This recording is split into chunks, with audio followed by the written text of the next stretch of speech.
In this topic, we are able to choose the correct order of mineral uptake across the plasma membrane within a plant cell wall. Other than that, we are also able to describe the mutualistic relationship that assists plants in acquiring nutrients from the soil. The first way for water and mineral uptake across a plant cell is through pathway of water and minerals. This pathway is specialized for water and dissolved minerals. So there are two main ways that water and dissolved minerals can enter a root. The first one is pathway A. From the diagram, we can see that water and minerals can travel via porous cell walls, but then must enter endodermal cells because of the Casparian strip. Water flows between cells, diffusing one cell's porous wall to those cell walls of adjacent cells.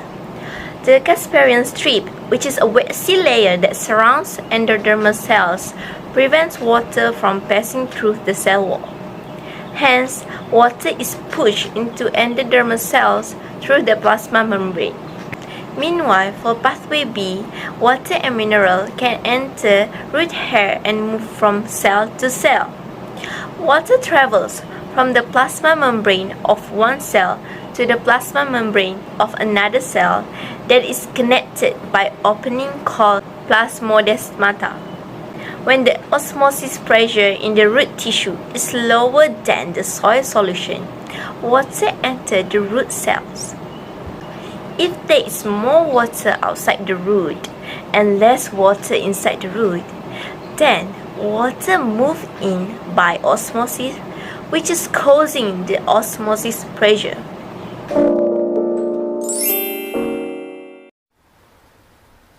Now, we are going to talk about the transport of minerals across an endodermal plasma membrane.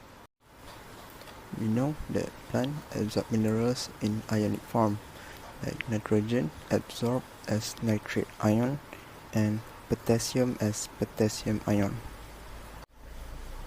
But these ions cannot cross the plasma membrane because of the non-polar portion of the lipid bilayer. So, they need the help of carrier proteins and channel proteins. Since the concentration of mineral is higher inside of the cell than outside of the cell, the energy is needed to go against the concentration gradient. So when energy is needed, it is called the active transport. The transport works from the establishment of an electrochemical gradient. These are the proton pump. The proton pump hydrolyzes ATP and uses the energy released to transport hydrogen ions out of the cell. The result is an electrochemical gradient that drives positively charged ions through a channel protein into the cell. Negatively charged mineral ions are transported along with hydrogen ions by these carrier proteins without any energy. Okay, next I will presenting adaptation of roots. Plants absorb water from the soil by osmosis. They absorb mineral ions by active transport against the concentration gradient. Root hair cells are adapted for taking up water and mineral ions by having a large surface area to increase the rate of absorption. They also contain lots of mitochondria which release energy from glucose during respiration in order to provide the energy needed for active transport.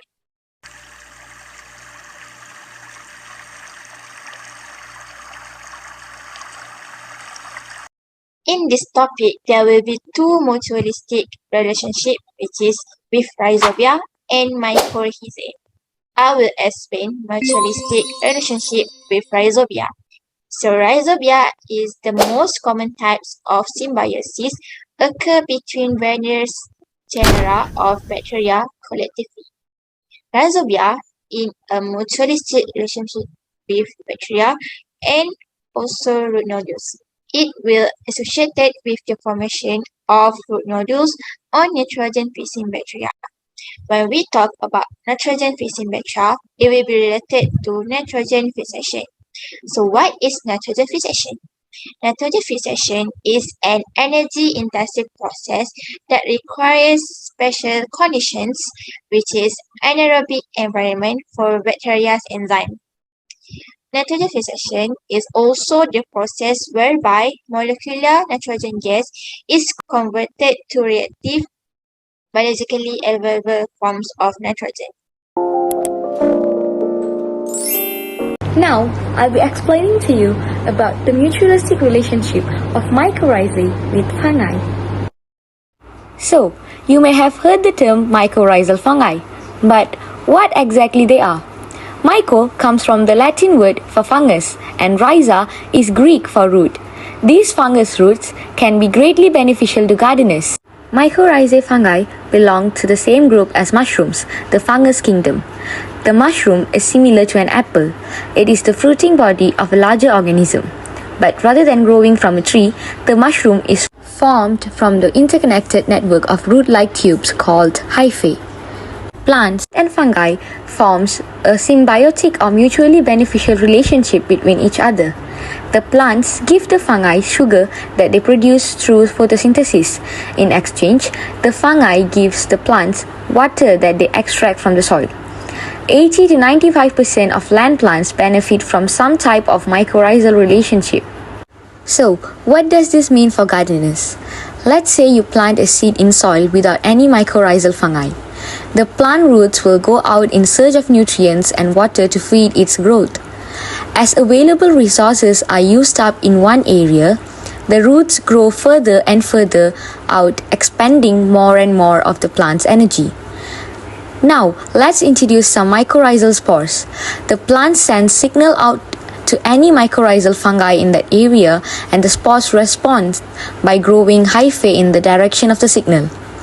If a spore is able to find the roots of the plant, the hyphae will penetrate the root and begin to grow structures that allow for the plant and the fungi to exchange resources. The mycorrhizal fungi will now begin to grow excessive cotton ball-like mass that will give the plant access not only to the nutrients and water outside the reach of the fruits, but since the hyphae is so small, they can access nutrients in small spaces between the roots as well. So, let me summarize what is it all about. First, the spore of the mycorrhizal fungi germinate in the soil and make their way to the nearest roots. The roots are then colonized by the fungi and mycorrhiza are established. The fungi penetrate the root and create an internal network of fungal structures inside the root cells, where the plant and mycorrhizae exchange sugars and nutrients. Finally, the hyphae continue to develop outside the roots, forming an extended network of fine filaments, which cover up to 700 times more soil area than the plant's own roots. This secondary root system draws in extra beneficial nutrients and water, supporting a plant or tree for its entire lifetime. And that brings us to the end. Thank you so much for your interest and attention. Feel free to ask any question to us.